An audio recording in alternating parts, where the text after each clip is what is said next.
또 김종양 의원님 회의 진행에 협조해 주시기 바랍니다. 다시 한번 의원님들에게 부탁 말씀드립니다.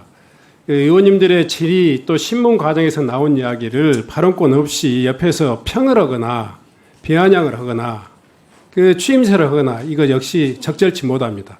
앞으로 의원님들 상호간의 발언에 대해서 존중해 주시기 바랍니다. 자, 다음은 존경하는 모경정 의원님 신문해 주시기 바랍니다. 네, 조병노 증인님. 네. 조병노 증인께서는 지난 10월 5일 서울청 생활안전부장이었던 증인은 백혜령 과장에게 전화한 사실이 분명히 있죠. 네, 그렇습니다. 경찰청장 인사청문회 지난번에 오셨을 때 증언한 바로는 백혜령 과장에게 세관 관련 내용이 나오지 않게 해달라라고 청탁을 한 바 있죠. 없습니다. 저는 서울청과 협의가 완료된 언론 브리핑 내용 중에서 세관 직원 언급을 하지 않을 예정이다라는 말을 들었을 뿐입니다. 그리고 그걸 전달한 것뿐입니다. 네. 사실관계만 다시 한번 더 확인하겠습니다. 윤석열 대통령이나 대통령실 관계자 요청이 있었습니까?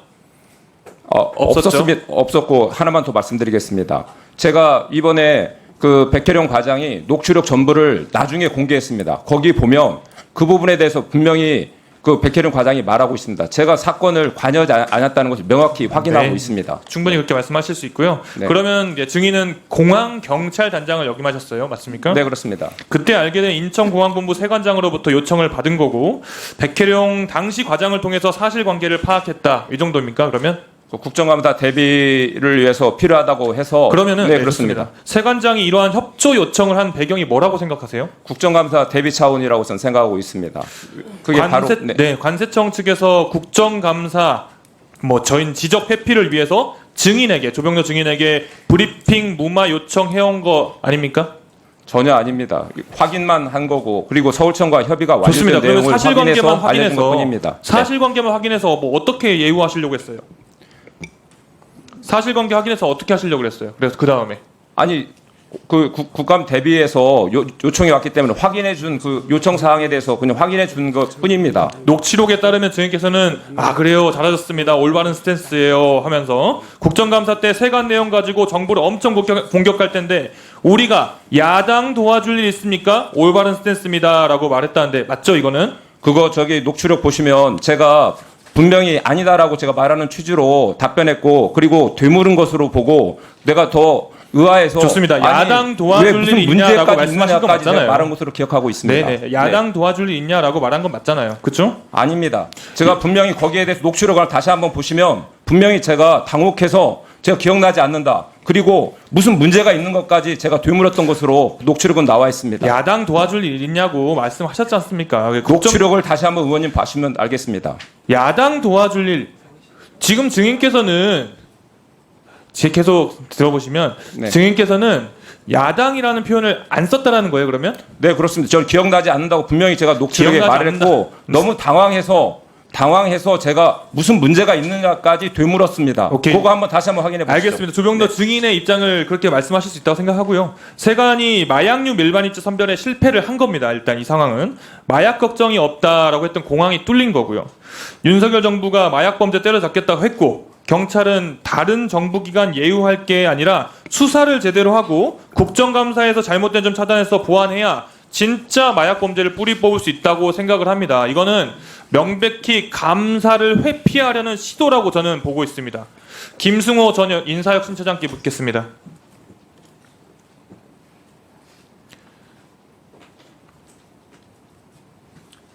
예. 지난 2월인데요. 경찰청은 수사 외압이 인정된다면서 인사혁신처 중앙징계위원회에다가 조병노 경무관에게 경징계를 내려달라고 요청한 바 있죠. 네, 있습니다. 근데 인사혁신처는 수사 내용에 대해 언급하는 등 부적절한 통화는 맞지만 책임 물을 일은 아니다라고 불무처분을 내렸죠.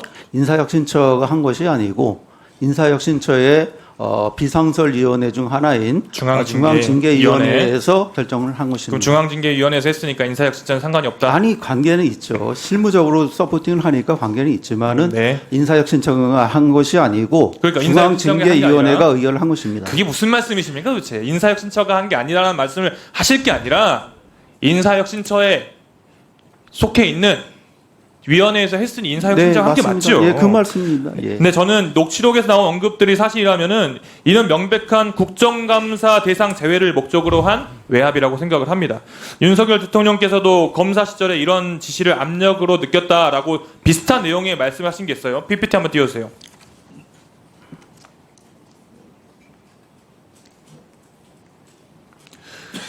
지금 윤석열 대통령이 국정원 대선 개입 수사 당시에 검사장이 윤석열 검사한테 전화해서 야당이 이걸 정치적으로 얼마나 이용하겠냐, 야당 도와줄 일 있냐라고 언급했고, 윤 검사 당시 윤석열 검사는 사건을 계속 끌고 가기란 불가능하겠다라고 생각했다고 합니다. 즉 외압을 느꼈다는 거죠.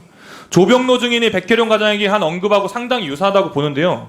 대통령실과 관계가 있든 없든 간에 이를 외압이라고 느끼는 건 당연하지 않겠습니까? 어떻게 생각하십니까? 뭐 중앙징계위원들이 외압을 받았다는 말씀이신가요? 아니요. 조병로 증인이 한 이야기에 대해서 그거에 대해서는 제가 평가할 일은 아닌 것 같습니다. 야당을 언급한 거 자체가 일단 문제라고 저는 생각을 하는데, 증인께서는 전 인사혁신처장이셨잖아요, 그죠? 예. 청탁이라는 거에 대한 정의에 대해서 잘 알고 계시나요? 뭐 요청하고 부탁한다는 그 합성어로 저는 생각하고 있습니다. 청탁금지법이란 법은 있는 건 아시죠? 네, 그렇습니다. 거기에 보면은 감사 대상에 선정 배제되도록 하려는 시도도 엄연히 부정청탁이다라고 되어 있어요. 이 정도는 알고 계시죠? 지금 얘기하는 거 보면 조병로 증인은 포함됐는지 보도자료에 포함됐는지 확인을 했던 것이고 저는 그 중앙징계위원회 참여를 관례적으로 안 해왔습니다. 네, 좋습니다. 1년에 중앙징계위원회 20번 하는데 제가 한두 번 참여해서 고맙다고 제가 식사 사주는 뭐 그 네. 정도입니다. 네. 관세청에서 이제 국정감사 지적을 회피하기 위해서 또는 국정감사와 관련된 내용을 말하는 걸 꺼려하기 위해서 조병로 증인에게 도움을 청했고, 네. 조병로 증인은 이에 협조했으니 관세청장과 여기 있는 조병로 증인 모두 일종의 부정청탁한 거 아닙니까? 대답 안 하셔도 됩니다. 예, 뭐. 김승호 증인께서는 당시 조병로 증인의 통화가 여전히 책임을 물을 일은 아니라고 생각하십니까? 저는 제 판단 또는 본인의 역량 밖이라 생각하시는 겁니까? 그건 중앙징계위원들이 한 20여 명 풀로 운영이 되는데 거의 대부분 다 인사혁신처장님, 전 인사혁신처장님, 예. 자꾸 그렇게 책임을 회피하려고 하시면 안 됩니다. 그런 식으로 하면 아래 위원회에서 한 내용들에 대해서 인사혁신처장님 계실 이유가 뭡니까? 다 위원회 통해서 하시면 되죠. 계속 그렇게 회피하는 발언하시면 안 됩니다. 제가 사실을 설명드리는 겁니다. 수고하셨습니다.